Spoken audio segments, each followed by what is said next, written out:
जय शिवराय मित्रांनो, काल नागपूर येथे मंत्र्यांच्या शपथविधीचा कार्यक्रम पार पडला आणि त्यामध्ये संजय राठोड यांनी शपथ घेतली. ज्या संजय राठोडांबद्दल आदरणीय देवेंद्र फडणवीस यांनी विधानसभा डोक्यावर घेतली होती, काही वेळा काम तहकूब केलं आणि या प्रश्नावरून रान उठवलं होतं, ते फडणवीस एकदा आपण या पूजा चव्हाण प्रकरणाबद्दल काय म्हणतात हे पाहूया. एक संशयित अबॉर्शनची केस येते जी पण इल्लिगली झालेलं, म्हणजे ती कोण आहे? पूजा राठोड, जिचं अबॉर्शन झालं. कोण आहे ती? नांदेडचा पत्ता आहे. कसं तिला दाखल करून घेतलं? कोणी दाखल करून घेतलं? ज्याची ड्युटी नाही त्यांनी का दाखल केलं? ज्याची ड्युटी नाही त्यांनी.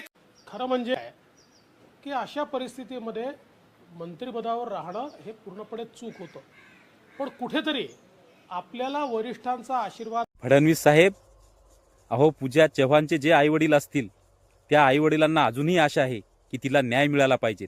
आणि असं असताना आज रोजी तुम्ही जी भूमिका घेतली ती अत्यंत चुकीची आहे. तुम्ही महाराष्ट्राचे मुख्यमंत्री आहात आणि मुख्यमंत्री हा प्रत्येक खात्याचा प्रमुख असतो आणि प्रत्येक मंत्र्यांची नेमणूक करत असतो. कमीत कमी तुम्ही या मंत्र्याला विरोध करायला हवा होता, पण तो तुम्ही केला नाही. एक महाराष्ट्राचे मुख्यमंत्री नाही, परंतु एका मुलीचे वडील म्हणून तुम्ही निर्णय घ्यायला हवा होता, कारण हा छत्रपती शिवाजी महाराजांचा महाराष्ट्र आहे, हे तुम्ही विसरून चालणार नाही.